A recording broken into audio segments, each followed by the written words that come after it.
Olá, pessoal. Espero que todos estejam muito bem. Vamos dar continuidade ao nosso curso de História do Pensamento Econômico, nessa aula gravada de número 10. Hoje vamos discutir algumas contribuições de John Stuart Mill à ciência econômica, mas também vamos verificar as contribuições de Mill à metodologia científica de uma forma geral. Para tanto, vamos fazer uma pequena digressão sobre o desenvolvimento do método científico de uma forma geral. E aí, então, enquadramos as contribuições de Mill. Método científico. Conjunto de regras e procedimentos que possibilita a criação da ciência. Tem origem nos gregos antigos. O leatismo, uma escola filosófica pré-socrática, estabeleceu como preocupação a separação entre a mera opinião, a doxa, da verdade científica, da verdadeira ciência, episteme. As impressões que geram a mera opinião, para eles, não poderiam produzir certeza. Somente as ideias constituiriam o caminho seguro para a produção de conhecimento válido. As ideias constituiriam este caminho. Para se chegar ao conhecimento científico vinculado à episteme, Platão desenvolveu a dialética e Aristóteles sistematizou a lógica. O método científico ele tem diferentes abordagens nos mais diversos campos do conhecimento humano. E dois troncos dessas abordagens se relacionam com o método dedutivo e com o método indutivo. São ferramentas teóricas utilizadas na construção do conhecimento que também, evidentemente, são utilizados na economia. E a gente vai verificar exatamente como o pensamento econômico se apropria dessa ferramenta para estabelecer um processo de criação de descobertas, de desenvolvimento, de conhecimento. O método constitui um elemento diferenciador entre as diversas escolas de pensamento econômico, porque ele vai condicionar o objeto do estudo, o processo que vai ser utilizado para se examinar esse objeto e vai estabelecer quais são os problemas mais relevantes e prioritários que devem ser enfrentados e que devem merecer um esforço por parte do cientista no sentido de estabelecer um desenvolvimento sobre ele.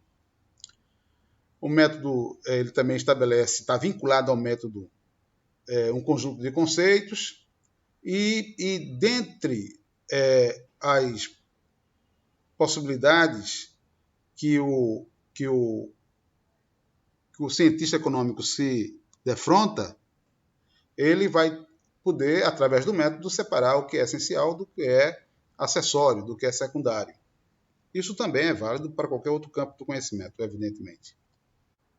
Então, vamos definir o que seja método dedutivo e o método indutivo.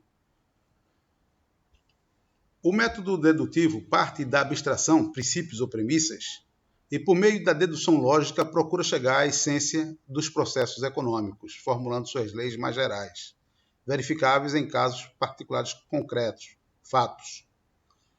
O método indutivo parte dos aspectos particulares de um fenômeno, dos fatos, procurando chegar ao geral, indo do fato à lei, indo do fato aos princípios. Uma combinação desses dois métodos levaria a aproximações sucessivas. Os dois métodos são muitas vezes complementares, mais do que excludentes, o que tem permitido aos pesquisadores relacionar a utilização de raciocínio lógico, psicologia, dialética, evidências históricas, estatística e política, através da combinação desses dois métodos. Silogismo. Silogismo relaciona-se ao raciocínio dedutivo, estruturado formalmente a partir de duas proposições, premissas, da quais se obtém, por inferência, uma terceira, a conclusão. Por exemplo, todos os homens são mortais. Os gregos são homens, logo, os gregos são mortais. Mudança de abordagem. No Renascimento, em contraposição ao silogismo de Aristóteles, surge a indução e a experimentação. O método indutivo assumiu especial importância no início da Idade Média, no final do século XV, quando se constatou que o pensamento científico deveria basear-se nas induções a partir de observações empíricas, e não apenas da dedução silogística, até então considerada a única forma perfeita de conhecimento. René Descartes foi o pai do racionalismo, considerado o pai do racionalismo. Escreveu o Discurso do Método, obra que sugiro até que vocês procurem na internet e leiam. É uma obra pequena, relativamente pequena, e que você pode ler com relativa tranquilidade.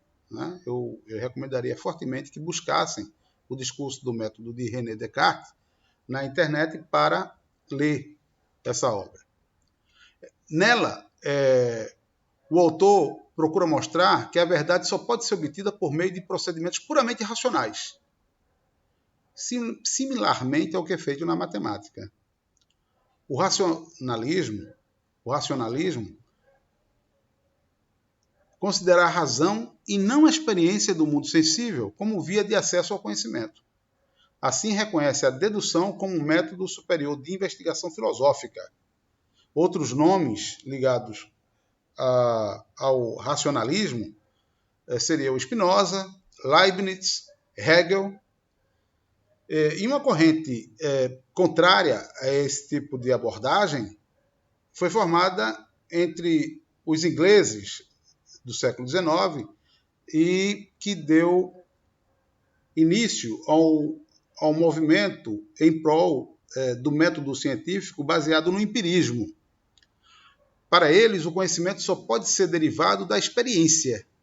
Os principais representantes dessa escola, Francis Bacon, considerado o pai da ciência moderna, no livro Novo Organum, fez a primeira formulação sistemática do método indutivo experimental. E outros nomes importantes são Thomas Hobbes, John Locke, George Berkeley, David Hume e John Stuart Mill, todos aqui ingleses. Galileu e Newton uniram a indução e a experiência com a matemática. Aí já é uma abordagem que extrapola o empirismo inglês. O conhecimento científico da natureza só é obtido, segundo Galileu e Newton, quando os dados fornecidos pela observação e pela experimentação podem ser traduzidos em linguagem matemática, que expresse a regularidade, a constância e as relações entre os fenômenos considerados. Essa opinião, essa abordagem que já dá passos à frente de Galileu e de Newton. Newton desenvolve, como nós já observamos lá nas considerações de Smith, uma metodologia que ele considerava perfeita. Né? E ele tentou trazer essa metodologia newtoniana, digamos assim, para o âmbito da economia. No século XIX, destacou-se o trabalho de John Stuart Mill. Ele aprofundou o método indutivo e um outro filósofo, Claude Bernard, ressaltou o papel da hipótese, uma ideia que dirige a experiência, mostrando dessa forma que a dedução está sempre presente na indução. Isso é interessante. E, evidentemente, nesses desenvolvimentos se percebe a influência dos métodos utilizados na matemática. Ela é constituída por um conjunto de proposições verdadeiras decorrentes de pura inferência lógica, dedutiva, a partir de alguns poucos axiomas. O desenvolvimento das ciências humanas foi marcado pela disputa entre os adeptos do positivismo, que defendia o uso de do método das ciências naturais. Nas ciências naturais aqui você inclui também as ciências exatas, era assim que eles se referiam às duas ciências, que nós hoje mantemos em campos distintos, ciências naturais e ciências exatas. E eles queriam aplicar esse mesmo método, o método positivista, no estudo dos fatos sociais. E aqueles, outra abordagem, que desejavam outro caminho metodológico para tratar especificamente dos fatos sociais. Aqui vou chamar a atenção apenas para a opinião de Alfred Marshall, que dizia o seguinte: como a ciência econômica trata de fatos concretos, em geral não é possível fazer longos encadeamentos dedutivos para se chegar a algum tipo de conhecimento, né? Todavia, Marshall vê importância tanto no método dedutivo quanto no método indutivo, né? Considerando complementares, né? A figura metafórica, intuitiva, criada por Marshall sobre isso, é do pé direito e do pé esquerdo. As pessoas só andam se tiverem os dois, normalmente falando, né? Dentro dos parâmetros normais. De tal forma que o método dedutivo seria uma perna e o método indutivo seria outra, possibilitando, então, a caminhada do homem rumo a um conhecimento mais elevado. Esse era o pensamento de Marshall, né? Como eu falei, o economista do final do século XIX, de maior importância, mas que nós vamos estudar mais adiante, quando estivermos na escola marginalista. Vamos fazer algumas considerações sobre a questão do método ainda, do ponto de vista mais geral das ciências. E aí é preciso citar o Círculo de Viena, constituído no final da década de 1920. Era um grupo de cientistas que desenvolveram uma filosofia da ciência baseada em procedimentos lógicos estabelecidos a partir de extremo rigor científico. Eles formularam o critério da verificabilidade para estabelecer se uma proposição era ou não de natureza científica. Por este critério, só seria considerado dentro da ciência aquilo que tivesse a possibilidade de verificação empírica, ou por demonstração, verificação da consistência interna lógica. Caso contrário, a proposição seria considerada dentro do campo da metafísica, ou seja, não seria a ciência propriamente dita. Assim, os enunciados científicos são constatações que ocorrem apenas a posteriori. É a posteriori que você pode verificá-las e assim confirmar o conhecimento científico que essas proposições trazem, né? E determinadas proposições, determinados enunciados científicos trazem. Karl Popper vai se opor a essa escola de pensamento. Ele criou um método chamado hipotético dedutivo para se opor ao princípio da verificabilidade dos pensadores do Círculo de Viena.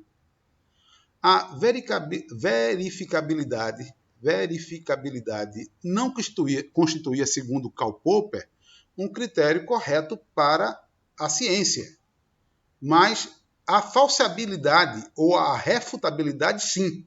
Esse conceito é que deveria ser utilizado para que houvesse a prática da verdadeira ciência. Segundo o critério da falseabilidade, o cientista se vale primeiramente do método indutivo para estabelecer o problema e aí estabelecer as hipóteses básicas. As hipóteses básicas são respostas provisórias ao problema estabelecido e que aí passam a ser testadas através do método hipotético dedutivo. Isso é o caminho natural de qualquer trabalho científico hoje em dia. O trabalho científico que não obedecer a essa abordagem, em geral, ele não é considerado, pelo menos pelo mainstream, pelo núcleo ortodoxo da maioria dos campos do conhecimento humano hoje em dia. Então, em economia, isso é a mais pura verdade.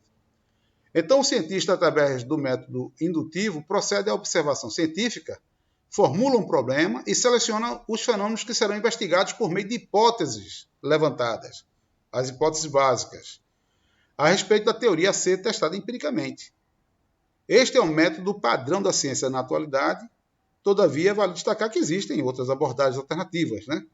Que umas buscam aperfeiçoá-lo, outras buscam superá-lo.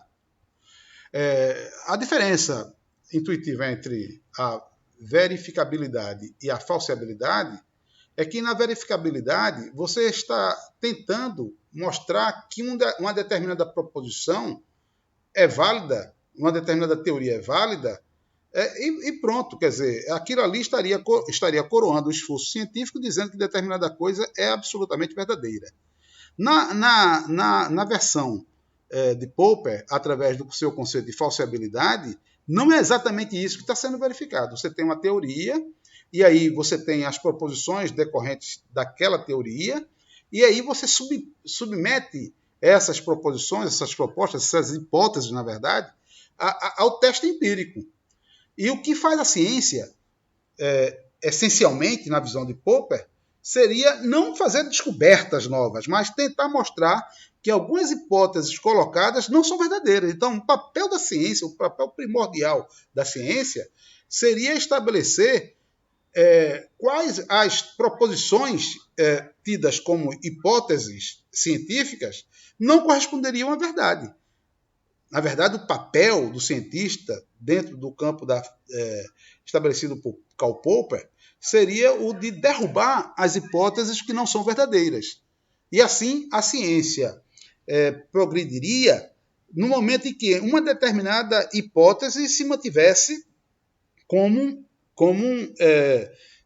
digamos assim, não contrariada pela evidência empírica até um determinado momento. Em outro momento, com o desenvolvimento dos instrumentos, com o desenvolvimento das teorias, com o desenvolvimento do conhecimento humano de uma forma geral, havia possibilidade, e há a possibilidade, essa possibilidade está aberta, sempre aberta em Popper, de você derrubar essa hipótese. Tanto é que, para Popper, aquilo que não se prestar a uma verificação empírica não pode ser tido como ciência, como uma proposição científica. Se eu digo que, por exemplo, há água, na minha teoria, que há água na Lua, a ciência pode, então, estabelecer estratégias para verificar se essa hipótese ela corresponde ou não à evidência empírica. Mas se eu digo que a alma é imortal, não há nenhum método na ciência que possa verificar se a alma é ou não imortal. Portanto, a primeira proposição, a primeira ideia de que a água na Lua ou em Marte pode ser, é uma proposição em tese científica, porque ela pode ser checada, ela pode ser falseada.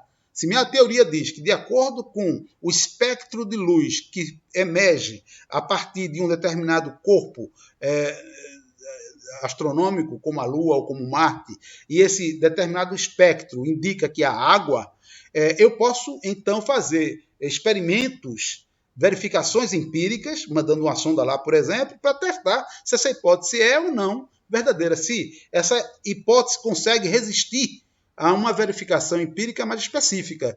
No caso da outra proposição, se a alma, dizendo que a alma é imortal, não há como você conceber possibilidade de experimentações científicas, pelo menos no atual conhecimento humano, de tal forma a refutar ou a assimilar essa proposição.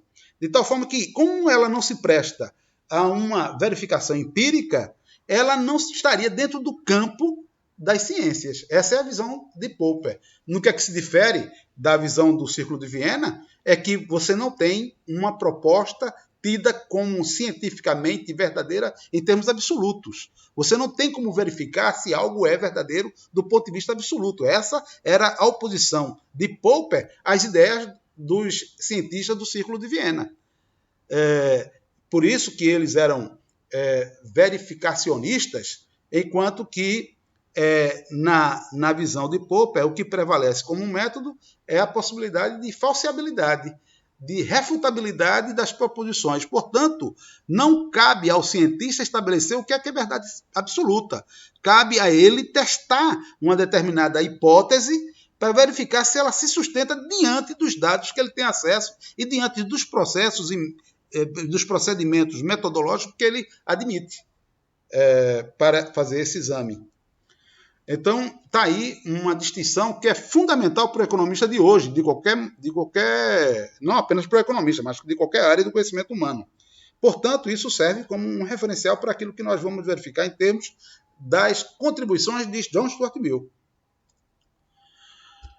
O problema do método seguido por John Stuart Mill, ele considerava assim, a indução, ao se basear na identificação, seleção e observação de vários fatos particulares, permite a elaboração de uma teoria que tenha uma presunção verificacionista. Veja que a ideia que foi estabelecida do ponto de vista da metodologia científica, tanto por Smith como por Ricardo, também seguida por Mill e até por Sênior, mas melhor estabelecida, desenvolvida por John Stuart Mill, tinha uma natureza que não se ligava, a gente vai ver isso com mais detalhe, à abordagem científica desenvolvida por Karl Popper. Se ligava à possibilidade de verificação. Todavia, como é estabelecido que a teoria só funciona se não houver a perturbação de outros fatos, é assim, né? Porque em economia nós temos uma premissa, né? Ou uma abordagem que implica num famoso ceteris paribus, tudo mais constante, com a qual, né, todos que trabalham na microeconomia e muitas vezes até em estudos macroeconômicos estabelece, né? Ou seja, você não admite nenhuma fonte extra de perturbação para que aquele fenômeno que você está estabelecendo ocorra, né? Mas, na verdade, essa ideia, essa condição de ceteris paribus tem uma implicação do ponto de vista da metodologia científica bastante importante. Porque ela pode funcionar como uma espécie de defesa que imuniza, né, imunizadora da teoria quanto às possibilidades de refutação. Então, quando, por exemplo, Ricardo diz que há uma tendência de queda da produtividade na agricultura, a produtividade marginal na agricultura, isso pode ou não ser observado. Quando é estabelecido, Ricardo, ainda, o estado estacionário dizendo que a produtividade marginal decrescente na agricultura iria produzir uma tendência de crescimento num nível do custo do salário de subsistência, isso iria reduzir o lucro e, portanto, o seu estado estacionário estava no campo da pobreza, né? O único que estaria ganhando seria o senhor de terra. Ele estabelece isso em cima de uma série de suposições implícitas, ou às vezes explícitas. O maior problema, inclusive, é quando você não explicita quais são os fatores que podem perturbar um tipo de proposição como essa de Ricardo. Na hora em que você não especifica como a sua teoria poderia ser refutada a partir de quais específicas perturbações ou violações ao ceteris paribus você poderia estabelecer o falseamento da proposição, quando isso não está claro, quando isso é obscuro, e parece ser isso uma tendência em muitas assertivas em economia, você tira a possibilidade de falseamento em cima da abordagem de Popper. O que, na verdade, você está tirando a própria possibilidade de incluir aquela proposta, aquela proposição, como sendo algo científico. Então, vamos ver aqui. Todavia, como é estabelecido que a teoria só funciona se não houver a perturbação de outros fatos, ou seja, quando se mantém a condição ceteris paribus, isso funciona como uma espécie de defesa imunizadora da teoria proposta quanto à refutação, o que fere o estabelecido nos critérios de Karl Popper. As teorias da proposta de Ricardo, de Malthus, do próprio Stuart Mill, de não especificar a priori as condições ceteris paribus testáveis empiricamente, torna essas proposições irrefutáveis e tira delas o caráter científico. no sentido que nós estamos colocando aqui, no sentido de Karl Popper. Assim, a maior falha do método indutivo e de sua aplicação em economia é que ele torna impraticável a refutabilidade das teorias propostas. Sempre que isso ocorrer, você está com uma proposta que não pode ser caracterizada totalmente como sendo uma proposta científica. É muito importante que os estudantes de economia de hoje tenham isso em mente, para não se deixarem levar por algumas teorias, entre aspas, algumas assertivas, que, apesar de parecerem interessantes, elas não têm como serem testadas. E isso é crítico do ponto de vista científico. De fato, a validade de um sistema teórico baseado apenas no método indutivo está sempre protegido, entre aspas, da refutação científica, porque são aceitos desvios com relação àquela proposta inicial, vinculados a novas observações, à escolha de fatos a serem observados e selecionados e examinados. É por isso que em muitos trabalhos estatísticos, econométricos, é preciso ter muita atenção com relação ao conjunto de dados que foram selecionados para se fazer um teste de determinadas hipóteses. Você tem à disposição uma quantidade imensa de dados, de toda a natureza, e não é incomum, infelizmente, a escolha de determinados dados, de determinados períodos, de determinados locais, para gerarem os dados que serão submetidos a uma regressão que tende a provar ou a confirmar determinadas hipóteses teóricas mais abrangentes. Então, o economista tem que estar muito atento a essas possibilidades de fuga da refutabilidade, do falseamento, né? Condição sine qua non para que a assertiva, para que a proposta, para que a hipótese esteja dentro do campo da ciência e não do campo das especulações filosóficas, meramente. Assim, está sempre protegida da refutação científica porque são aceitos desvios vinculados a novas observações, escolha de fatos que são selecionados, etc. Naturalmente, tudo isso pode levar a diferentes afirmações e conclusões, sem macular as teorias originais, que é o que estamos dizendo aqui, é uma espécie de proteção, o que, evidentemente, não é aceito do ponto de vista científico. Vamos ver agora, já tendo esse preâmbulo sobre as ideias metodológicas, vamos ver agora as contribuições mais específicas de Mill, partindo, inclusive, das características do contexto em que viveu e da sua própria vida. Mill nasceu em Londres, foi o filho de James Stuart Mill, que o criou com um rigor exacerbado, né? O James Mill procurou desenvolver no seu filho John o que se chamava, na opinião dele, erradamente, de gênio, e para isso ele criou a criança desde tenra idade, ele próprio foi o educador do filho, e impedindo, inclusive, que ele tivesse contato com outras crianças. E desde muito cedo o John já foi alfabetizado não apenas no inglês, mas também no latim, no grego, né?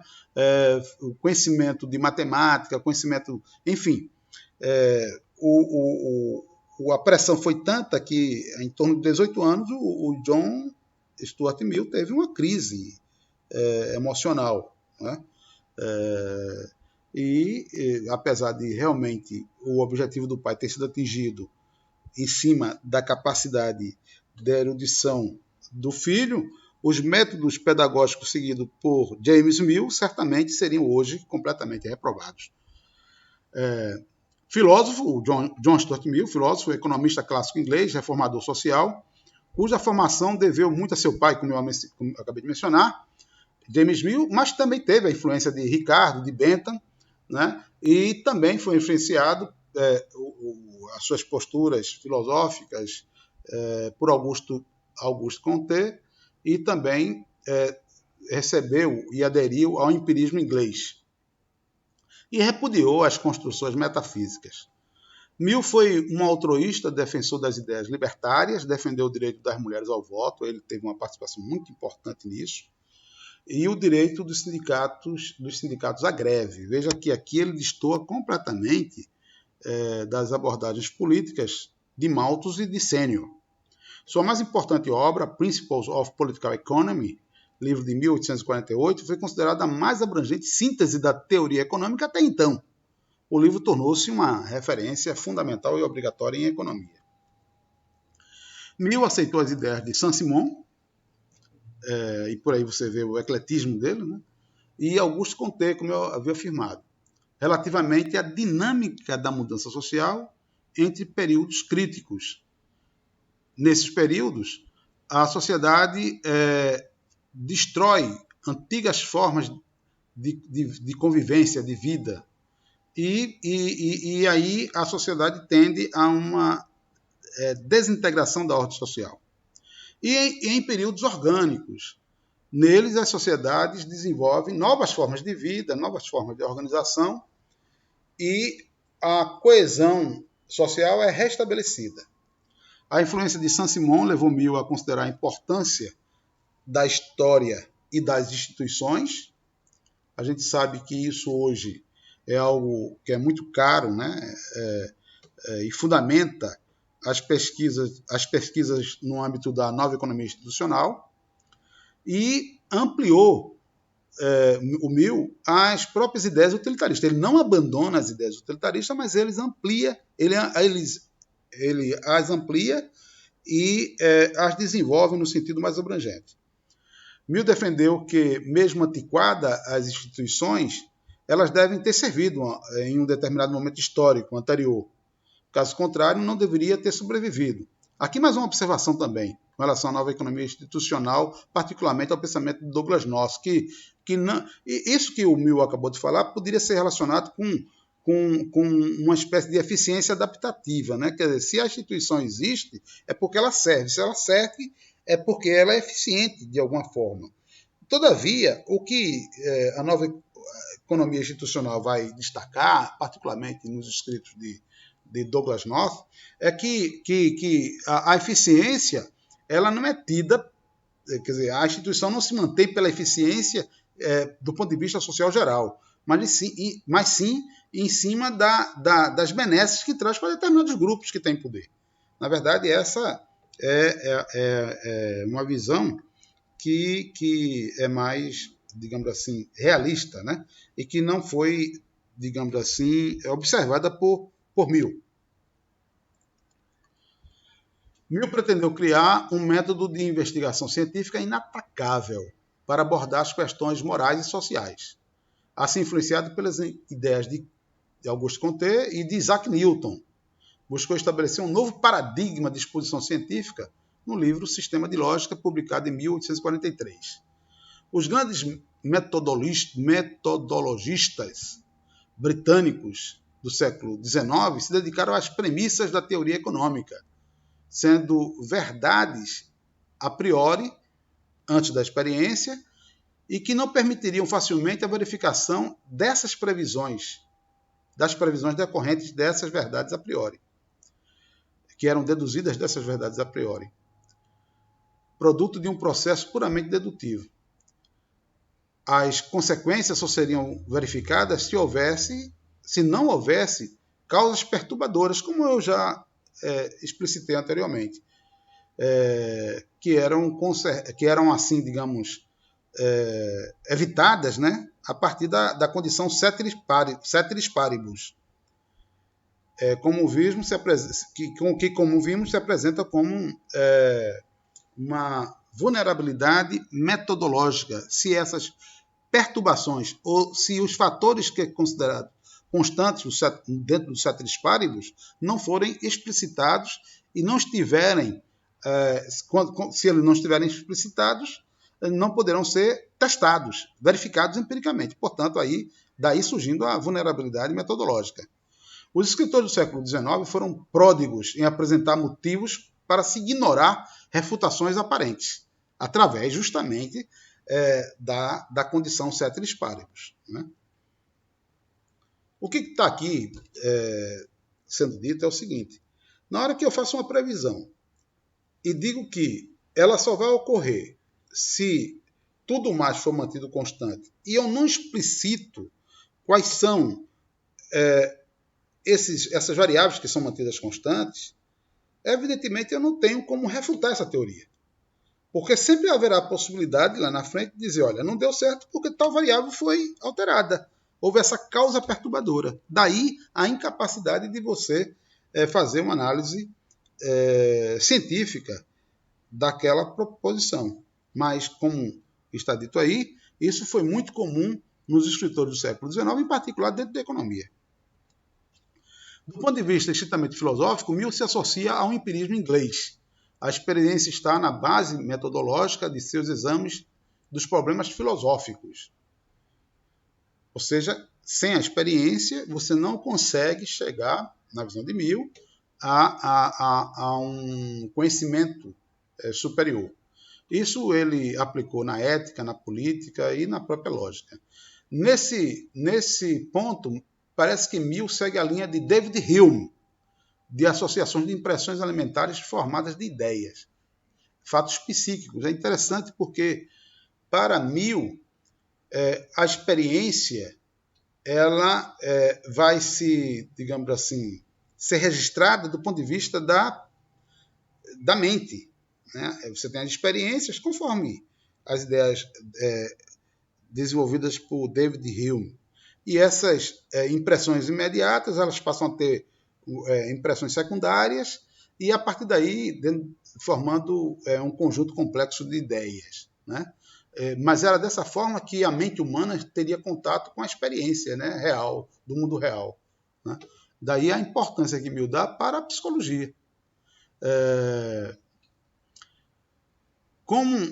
Então, essas associações de impressões elementares formando ideias, fatos psíquicos, desprovidos de substância, o que invalida a metodologia dos metafísicos. Né?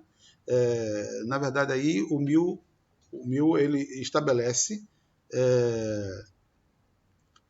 a linha de pensamento que leva à negação dos pensamentos metafísicos, né?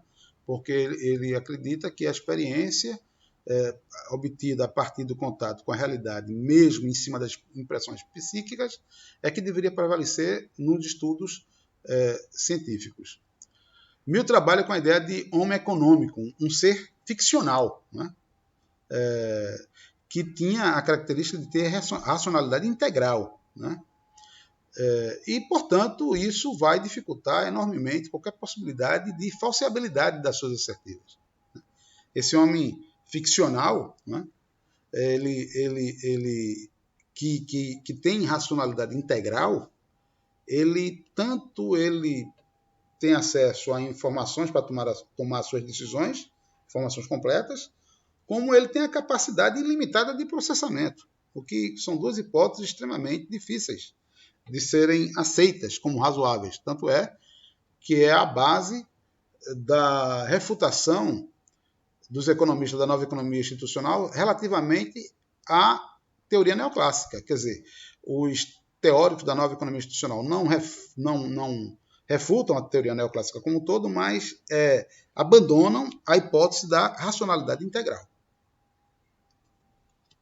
A questão da distribuição da riqueza, uma preocupação de David Ricardo, passa a ser um tema cada vez mais importante para Mill. Tanto é que em 1848, quando publica Princípios de Economia Política, ele já defende a criação de propriedades para os camponeses como uma solução para os graves problemas sociais na Irlanda. Em seus escritos posteriores, ele dá ênfase tanto aos problemas sociais quanto aos problemas políticos. Separa as questões de produção das questões de distribuição. E não aceita a distribuição que condenava a classe operária, a pobreza e a ignorância. Observe que aqui há uma preocupação social bastante forte em Mill, que não é comum entre os pensadores econômicos do seu nível. Né? Essa questão da distribuição já tinha sido despertada por Ricardo, Mas ele vai, então, mais adiante, né, e já estabelece que as questões da produção e da distribuição elas não podem gerar, né, não deveriam gerar, um juízo de valor, a pobreza generalizada da classe operária.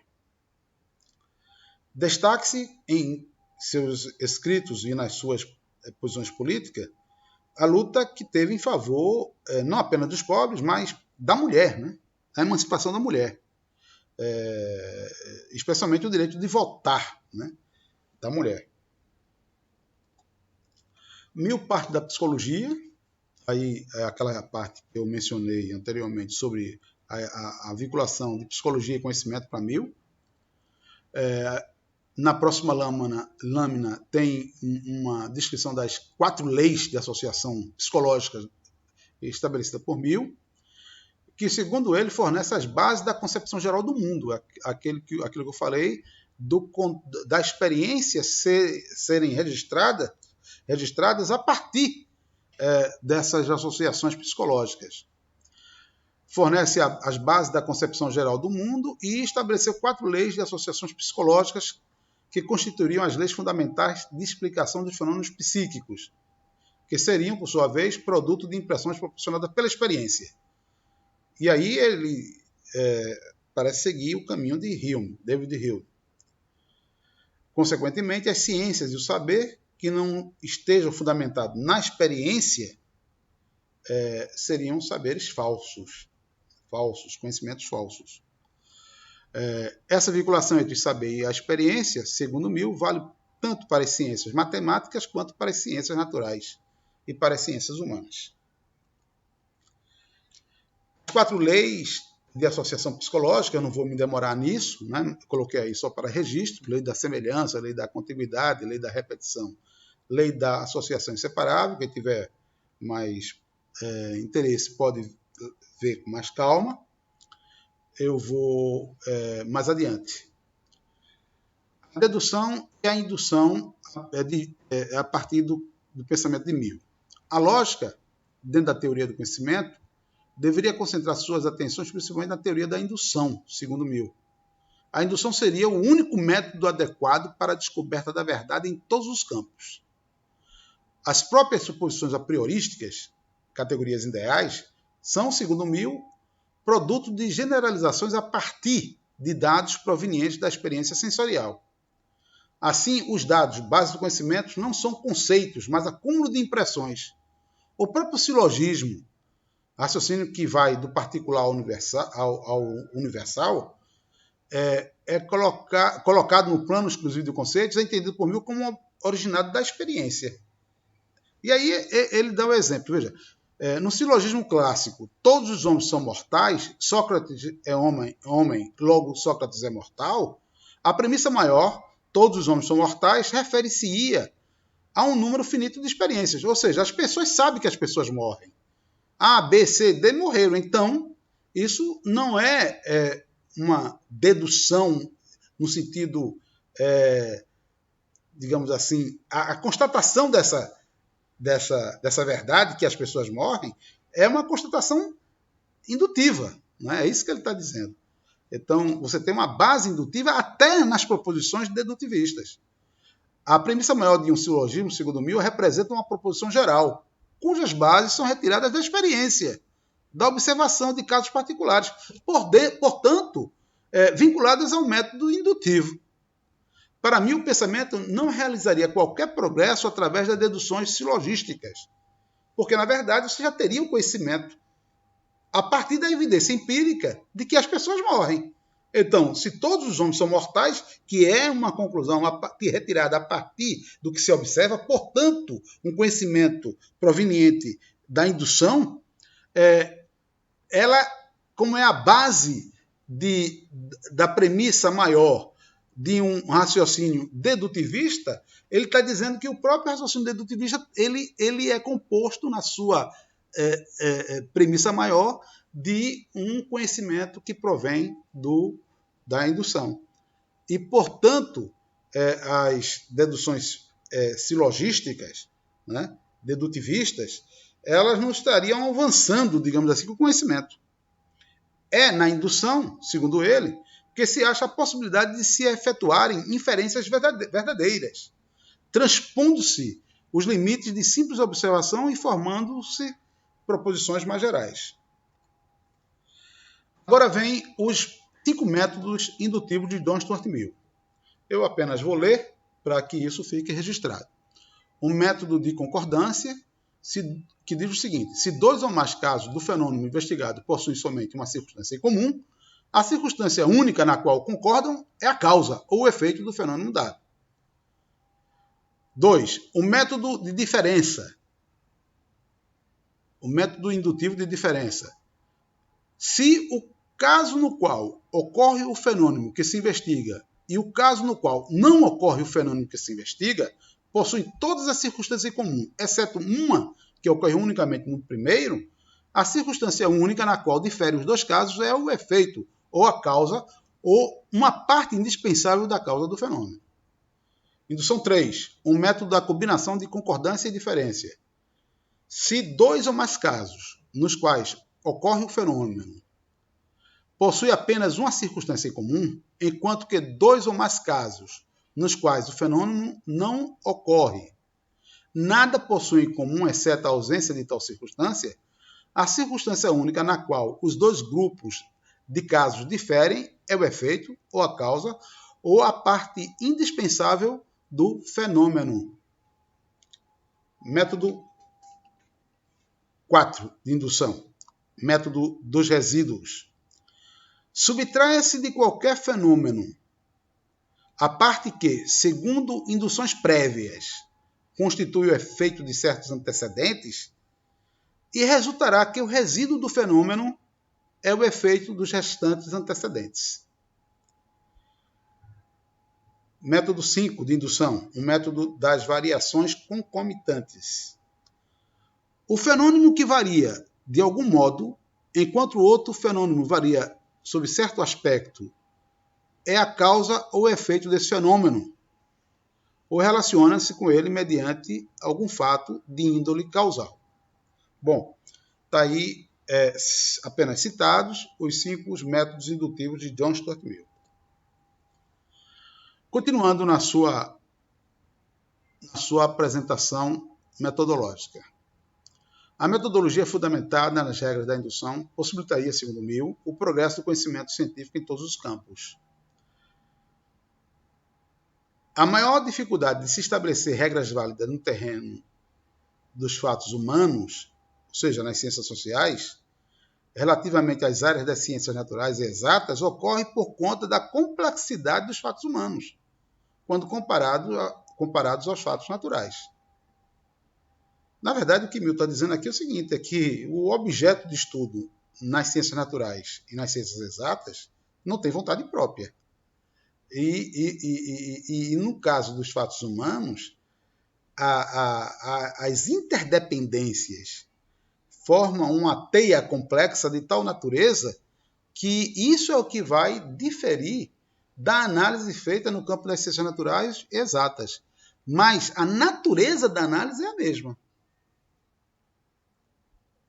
Mill desenvolve, em seu livro Sistema de Lógica, a tese de que os fenômenos da vida social ou individual não constituem exceção à lei da causalidade e que, consequentemente, deve ser possível determinar as leis naturais do comportamento humano.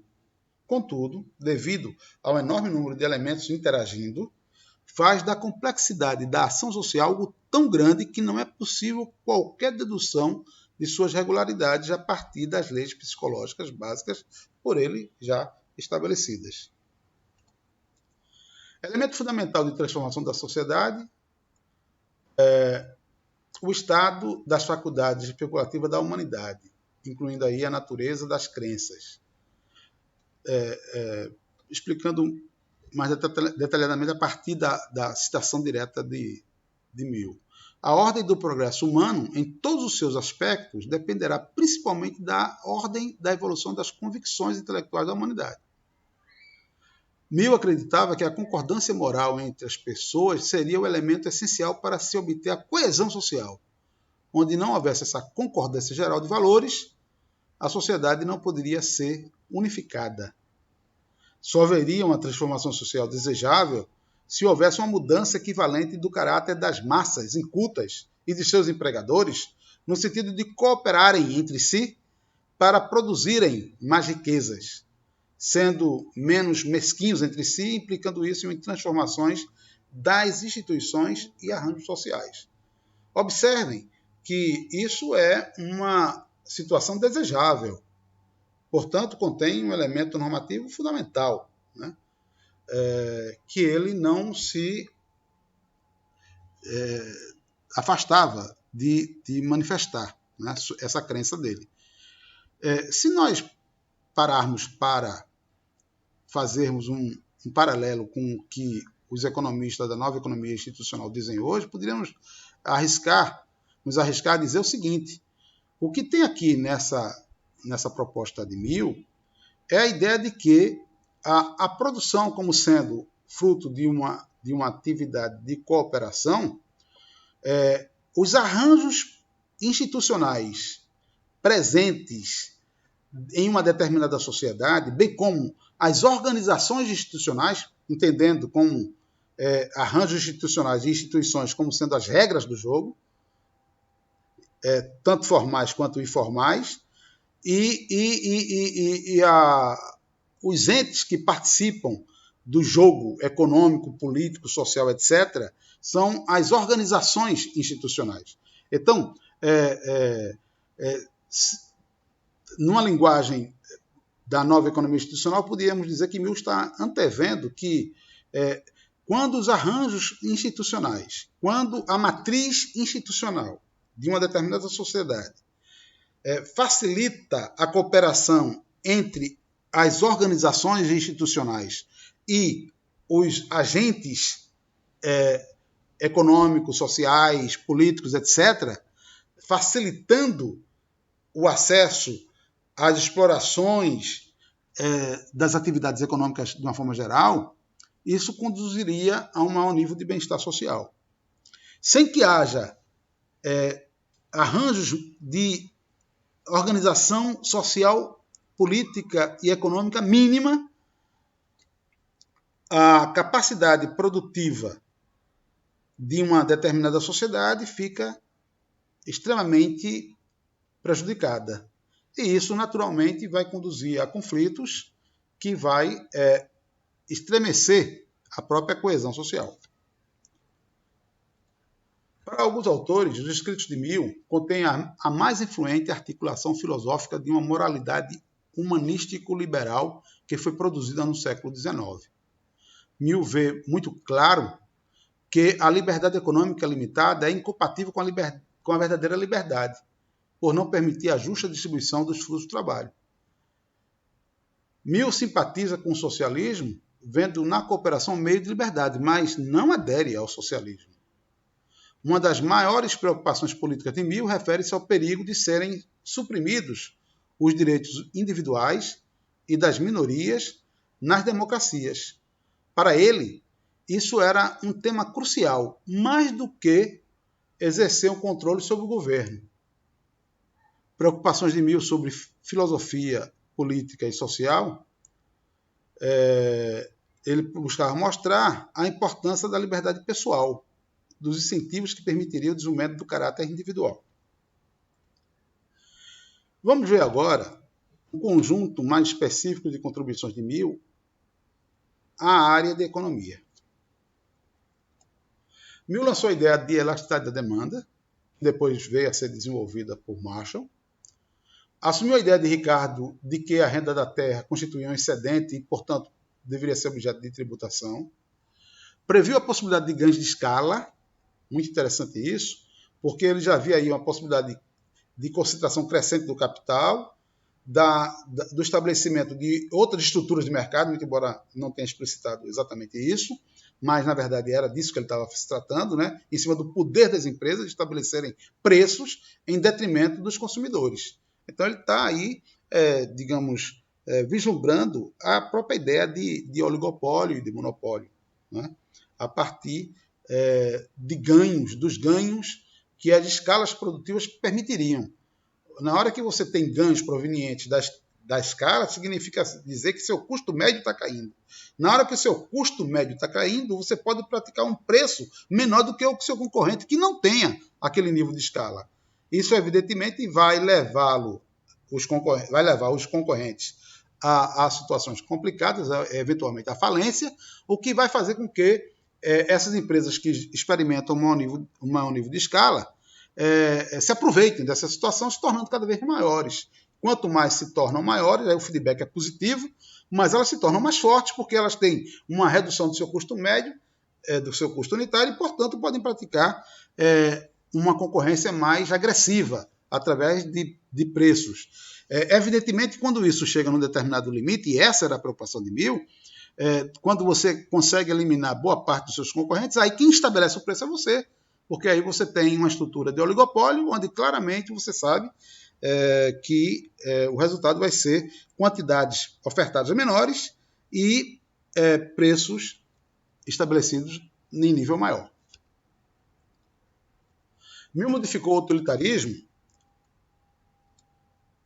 estrito dogmático de Bentham, no esquema dor-prazer, que nós já discutimos, alegando que há outros motivos humanos que são também relevantes no processo de indução da ação humana, né? A busca da perfeição, da honra, outros objetivos pessoais, né? Isso tudo faz com que as pessoas se movam, ou seja, a ideia utilitarista estrita de Bentham, né? Não dava conta desses outros comportamentos. Além disso, considerou a qualidade do sistema utilitarista, ou seja, não é somente a quantidade proporcionada por determinada ação e seus retornos que leva em consideração o agente econômico, mas também a qualidade do que você está obtendo, né? Mill se afasta do caráter universal, inexorável e atemporal das leis de distribuição dos economistas clássicos. Flexibilizou o rigor doutrinário do laissez-faire e admite a intervenção governamental para a resolução de problemas econômicos graves. Então, Mill aí já dá um passo além de Smith, porque Smith também já observava campos específicos de atuação do governo, onde claramente a iniciativa privada não daria conta, né? A defesa intestina do país, a defesa da soberania do país com relação aos demais estados, a questão das obras públicas, etc., né? Então, mas Mill vai mais adiante e estabelece um campo mais amplo para a atuação do governo. Sua teoria do valor toma por base o cotejamento entre a demanda e a oferta. Então, também aí ele se difere do pensamento de Adam Smith e de Ricardo também. Admitir que o capital resultante da poupança é o estoque acumulado do produto do trabalho e seu montante agregado limita o tamanho da indústria, né? Tudo que é poupado pelo capitalista é investido. Como ele admitia a lei de Serre e admitia, consequentemente, o pleno emprego a partir da flexibilidade de preços e salários, naturalmente ele chegava à conclusão de que toda a parte poupada pelo capitalista se dirigiria para financiar o investimento na economia. A produção cresce com a disponibilidade de trabalho e do crescimento do capital, que depende do produto excedente. Quanto maior o lucro, maior o estímulo à acumulação de capital. O tamanho limitado da terra e sua produtividade também limita, ou são limitações, barreiras reais ao aumento da produção. Aqui ele segue Ricardo, né? Mill reconheceu rendimentos marginais decrescentes na agricultura, como eu falei, conforme Ricardo, mas não conseguiu, aí está escrito de uma forma positiva, mas não é, mas ele não conseguiu ver essa tendência na indústria. Então, ele observou e concordou com o Ricardo que havia um rendimento marginais crescentes na agricultura, mas não percebeu isso na indústria. Então, é preciso ter cuidado, porque aí a forma como está escrita suprimiu a negativa da frase. Todavia, reconheceu que poderia haver rendimentos crescentes de escala na indústria. Foi aquilo que nós já havíamos comentado em cima das escalas. O que tenderia a prejudicar a concorrência, fazendo aumentar os preços. defendia a melhoria da educação da população e a limitação do crescimento populacional por conta da avareza da natureza. Então, na verdade, para aumentar o bem-estar social, o que a gente poderia chamar de desenvolvimento econômico, né, os governos ou a sociedade deveria promover a melhoria da educação da população como um todo e deveria desestimular o crescimento populacional. Para Mill, as leis e condições de produção de riquezas compartilham das características das verdades físicas. Nelas, não há nada opcional ou arbitrário. E isso não ocorre com a distribuição de riqueza. Esta é uma questão apenas de instituição humana. Uma vez criadas as coisas, a humanidade, individual ou coletivamente, pode dispor delas como desejar. Observe aqui que, por este pensamento, há uma dissociação dos processos de produção com relação aos processos de distribuição de riqueza. O que, evidentemente, é uma vulnerabilidade deste pensamento, né? Do pensamento de Mill. Para Mill, o lucro divide-se em três partes: juros, seguros e salário da superintendência.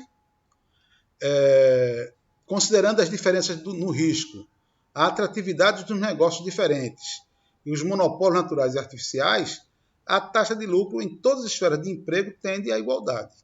Isso também era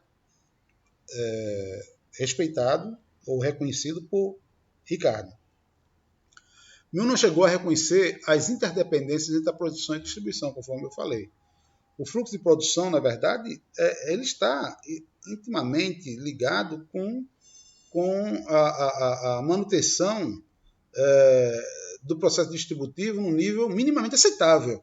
Caso contrário, você tem perturbações aí de uma esfera a outra, da esfera da distribuição para a esfera da produção.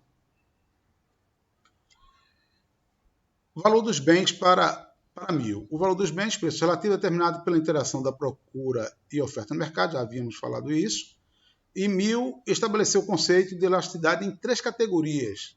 Observem que estabeleceu primeiro a ideia de elasticidade, como eu disse, que será melhor desenvolvida, mais ampliada, mais sofisticada por Alfred Marshall, tempos depois, mas ele aqui já deu a ideia básica que é hoje trabalhada na microeconomia clássica, né, na padrão. Primeiro, ele admitiu três categorias de bens, né? Quando existe a oferta perfeitamente inelástica, ou seja, relacionada com aquelas coisas que são absolutamente limitadas em quantidade, como esculturas e pinturas antigas. O valor desses bens é regulado pela procura e pela oferta, mas claramente a procura vai ser mais importante, dado que a oferta ela é inelástica. Então ela não reage a preço. A oferta perfeitamente elástica, que é o caso comum na visão dele para a maioria dos bens, né?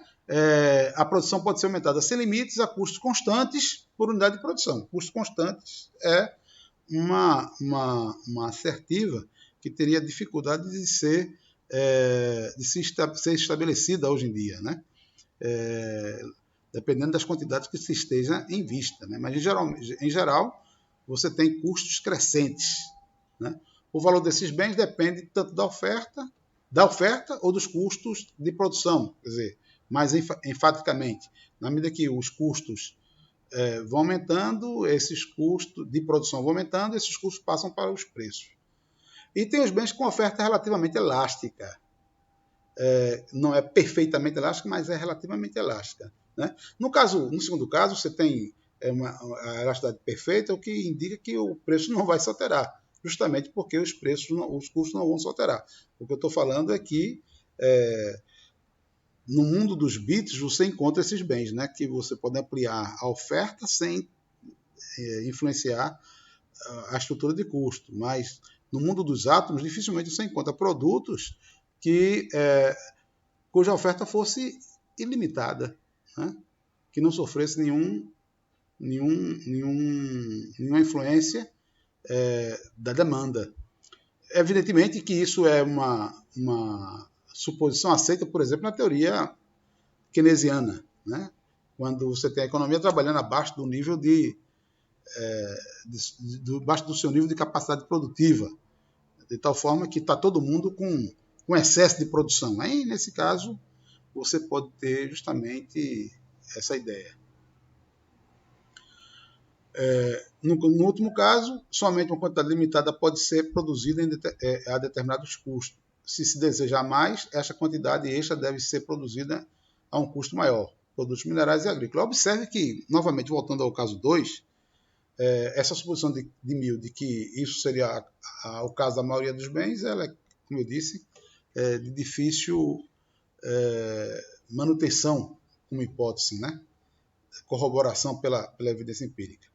No curto prazo, os preços são comandados pela oferta e pela demanda, em mercado específico.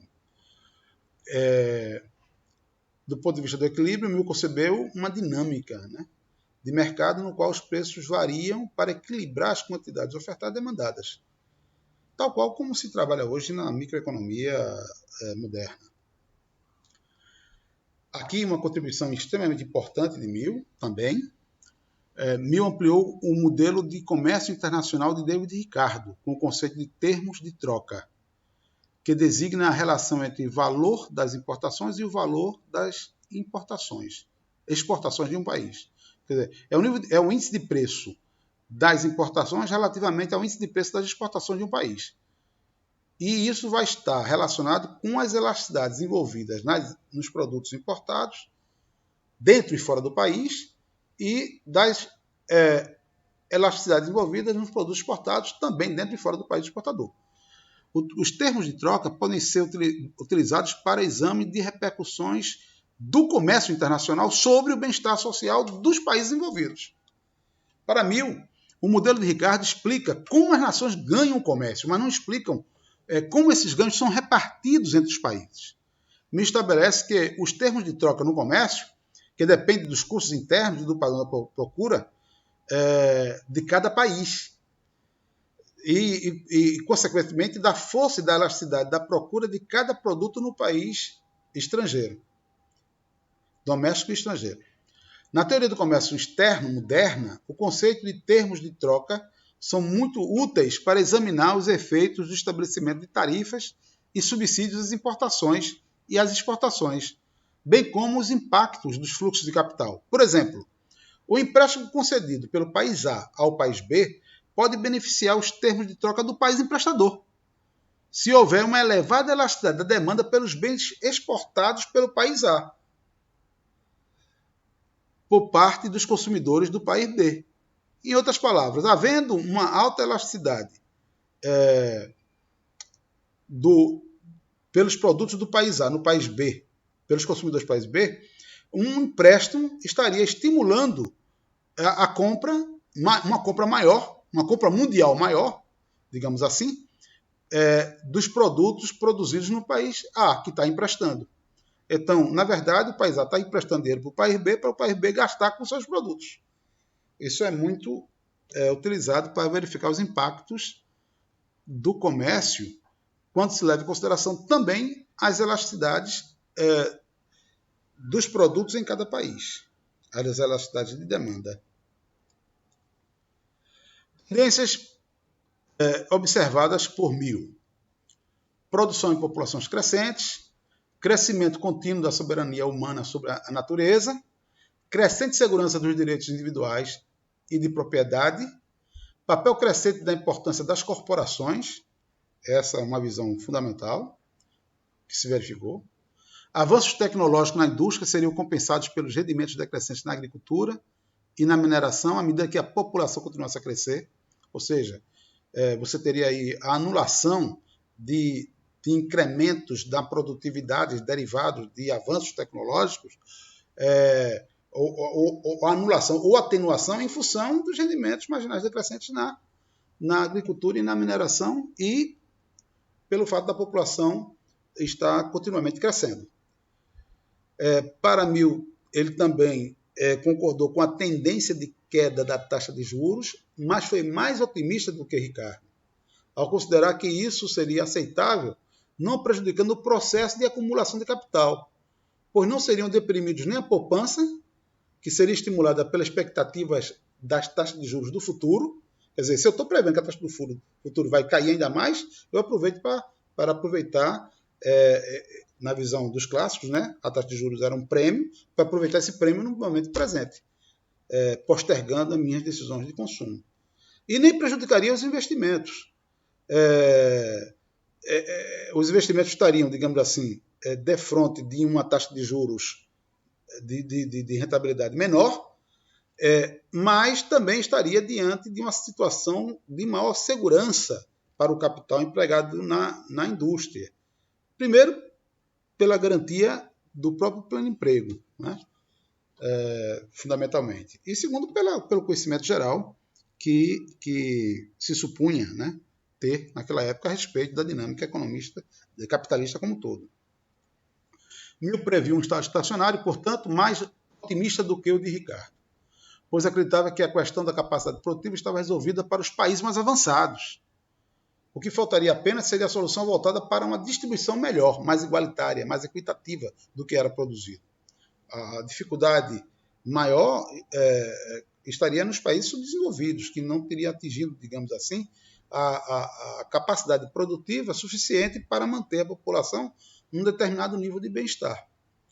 Quanto à questão populacional, Mill acreditava que as classes trabalhadoras, à medida que iam se tornando mais esclarecidas, mais escolarizadas, mais inteligentes, eles iam começar a desenvolver um amor à independência.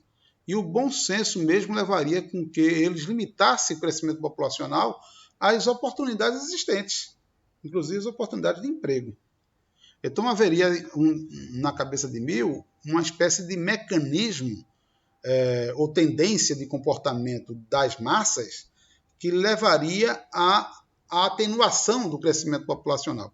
De certa forma, a gente pode dizer que essa previsão dele foi muito mais correta, felizmente, do que a previsão de Ricardo e de Malthus, né?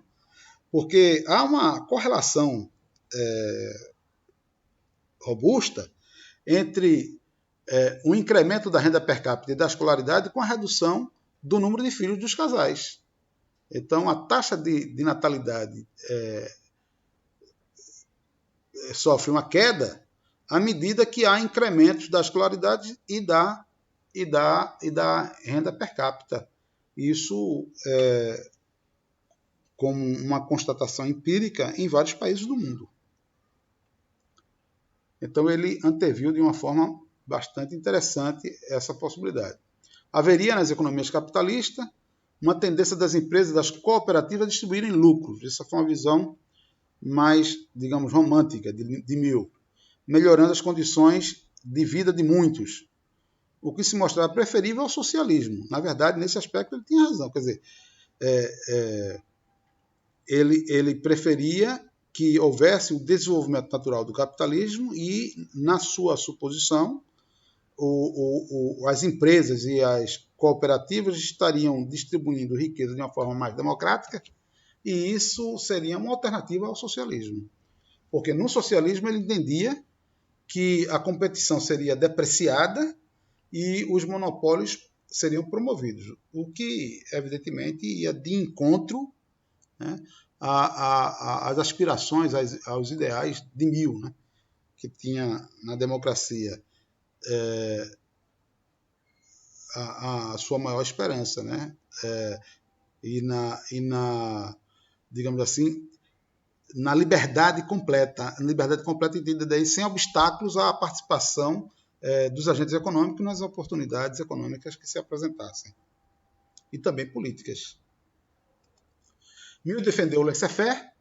A grande maioria das coisas piora com a intervenção do governo, em sua opinião, bem como as pessoas conhecem melhor seus próprios negócios, os seus próprios interesses, e cuidam melhor deles do que o governo. Portanto, aqui, Mill se coloca claramente como um economista clássico ortodoxo, no sentido de acreditar que o laissez-faire é o instrumento que pode conduzir ao melhor bem-estar, seja do indivíduo, seja da sociedade como um todo, né? Todavia, ele apontou para áreas que poderiam ou que deveriam requerer maior atenção do governo. E aí tem aqui uma lista dessas áreas, né? Por exemplo, para incrementar a oferta de educação para as pessoas, coibir o trabalho infantil, controlar os monopólios naturais, por exemplo, no saneamento básico, regulamentar a jornada diária de trabalho, na época estava se tentando sair de 10 para 9 horas diárias, estabelecer assistência às pessoas, ou seja, uma preocupação em cima da seguridade social, atividades de interesse, naquelas atividades em que houvesse interesse de toda a sociedade, mesmo que elas não fossem lucrativas, por exemplo, como as expedições geográficas e científicas, o governo deveria apoiar, e também na provisão de bens e serviços relacionados com a infraestrutura pública, estradas, portos, canais, redes de irrigação, hospitais, escolas, colégios, etc. Então, uma visão bastante interessante para um economista liberal, defensor do laissez-faire, dentro da escola clássica. Mill foi considerado uma personalidade de muito destaque nas áreas em que atuou, como cientista político, como filósofo social e como defensor da democracia. Destacou-se principalmente por sua coragem e sua honestidade, fazendo críticas contundentes ao status quo, defendeu reformas radicais, consideradas radicais, para a sua época. Mill mostrou-se solidário e demonstrou ter forte empatia com os pobres, algo raro entre os pensadores de seu nível. Enfim, foi tido como o maior dos economistas clássicos entre Ricardo e Marshall, como eu falei no início, dentro da mesma ciência que Malthus e Sênior tinham maculado como ciência sinistra. Pois bem, pessoal, aqui concluímos a aula de hoje e, novamente, nas atividades assíncronas dessa nossa 10ª aula gravada, eu peço que vocês elaborem e respondam 20 questões sobre as contribuições de Mill, a metodologia das ciências em geral e sobre as suas contribuições à ciência econômica em particular. Muito obrigado.